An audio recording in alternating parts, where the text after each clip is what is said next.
आज की स्टोरी के स्टार्टिंग टूर्नामेंट ऑफ पावर के बाद होती है। हालांकि ऐसा रियलिटी में तो शायद कभी नहीं होगा कि कोई कैरेक्टर ओमनी किंग को टेक डाउन कर पाए, लेकिन यार फैंस तो अपनी फैन स्टोरीज के अंदर कुछ भी करवा सकते हैं। तो ये बात मैं आपको पहले ही क्लियर कर दूं कि ये केवल और केवल फैन मेड है, इसका ओरिजिनल स्टोरी लाइन से कोई लेना देना नहीं है। तो आप बस स्टोरी सुनो और एंजॉय करो।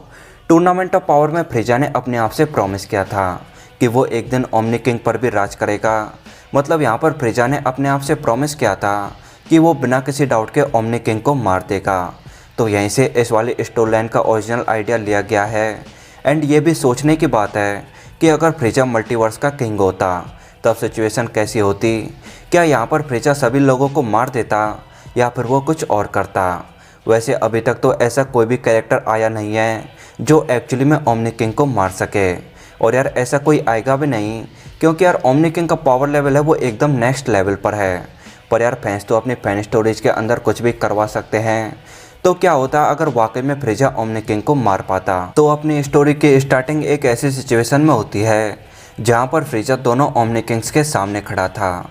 यहाँ पर ओमनी किंग फ्रीजा को समझा रहा था कि अगर तुम इसी तरह वायलेंस फैलाते रहोगे तो हमें बिना किसी डाउट के तुम्हें इरेज करना पड़ेगा। देन इसके अगले मोमेंट में ही फ्रीजा एक ओमनी किंग की गर्दन को यहाँ पर एक डिवाइन ब्लेड से काट देता है। इस टाइम ये ओमनी किंग बिल्कुल ऑफ गार्ड था। इसके बाद ये ओमनी किंग तो वहीं पर मर जाता है। यहाँ पर फ्रीजा ने ये सब खुद की पावर से नहीं किया था, बल्कि ये सब इस डिवाइन ब्लेड का कमाल था। इस ब्लेड का नाम डिवाइन ब्लेड था और ये बेसिकली इस स्टोरी लाइन के अंदर ओमनी किंग टाइप कैरेक्टर्स को टेक डाउन करने के लिए यूज किया जाता। इसके बाद सेकंड ओमनी किंग काफ़ी गुस्सा हो जाता है और कहता है कि तुम्हारा टाइम यहीं पर एंड होता है फ्रीजा। ये जो डिवाइन ब्लेड था इसे फर्स्ट एंजल ने क्रिएट किया था, जो ओमनी किंग का सुपरवाइजर था। और ये divine blade mainly omni king type characters को एक्चुअली में स्टोरी लाइन के अंदर कंट्रोल करने के लिए यूज किया जाता। तो अब कैसे भी करके फ्रीजा के हाथ ये डिवाइन ब्लेड लग गया था और इसी की हेल्प से उसने ओमनी किंग को टेक डाउन करने का प्लान बनाया। इस ब्लेड की हेल्प से फ्रीजा ने सेकंड ओमनी किंग और ग्रैंड प्रिस्ट को भी टोटली वाइप आउट कर दिया था। यहाँ पर जिसके पास भी ये डिवाइन ब्लेड होता उसे एक्चुअली में ओमनी किंग इरेज नहीं कर सकता था।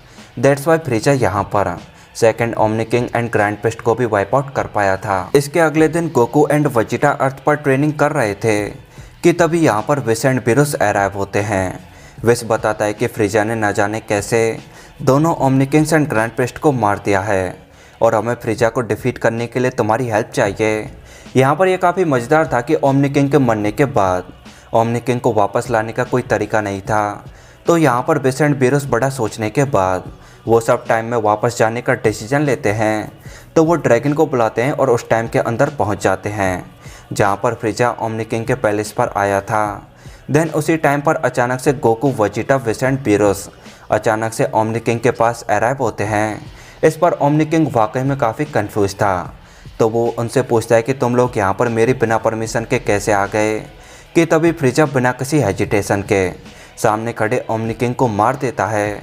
देन गोकू एंड वेजिटा फटाफट सुपर सैयन ब्लू में ट्रांसफॉर्म होकर नेक्स्ट मोमेंट में फ्रीजा के दोनों हाथों को पकड़ लेते हैं। देन उसके बाद वो उससे डिवाइन ब्लेड को ले लेते हैं। देन बिरुस अपनी हकाई की पावर को यूज करते हुए फ्रीजा को एक्चुअली में वहाँ से एक्सिस्टेंस से टोटली वाइप आउट कर देता है। देन फ्रीजा हेल के अंदर पहुँच जाता है। ये 5th टाइम था जब फ्रीजा हेल के अंदर गया था। इसके बाद grand priest Goku and Vegeta को यहाँ पर उन्हें बचाने के लिए थैंक्स बोलता है। इस स्टोरी का आइडिया एंड कॉन्सेप्ट उसी मोमेंट से लिया गया है जब फ्रीजा ने पहली बार ओमनी किंग पर रूल करने के बारे में सोचा था। अब आपके माइंड में ये क्वेश्चन जरूर आया होगा कि बिरुस एंड विस ने फ्रीजा को क्यों नहीं रोका। तो मेरे आइडिया से इसका बेस्ट आंसर यही होगा कि जिस किसी के पास भी ये डिवाइन ब्लेड होगा उसका ना तो कोई गॉड और ना ही कोई एंजल कुछ बिगाड़ पाएगा। दैट्स वाई उनको गोकू एंड वेजिटा की हेल्प लेनी पड़ी थी। वेल चाहे जो भी हो, बट यार ये केवल और केवल फैन मेड है, इसका ओरिजिनल स्टोरी लाइन से कोई लेना देना नहीं है। तो आपको यहाँ पर ज़्यादा सीरियस होने की ज़रूरत नहीं है। बाकी आप इस स्टोरी के बारे में क्या सोचते हैं, let me know in comment box. उम्मीद करता हूँ आपको वीडियो पसंद आई होगी। तो यार वीडियो पसंद आई हो तो वीडियो को लाइक करो एंड अगर अभी तक आपने चैनल को सब्सक्राइब नहीं किया है तो यार वेट किस बात का कर रहे हो, फटाफट चैनल को सब्सक्राइब करते हुए बेल आइकन को ऑन कर लो। So thank you so much for watching and I will see you in the next Dragon Ball video. तब तक के लिए गुड बाय।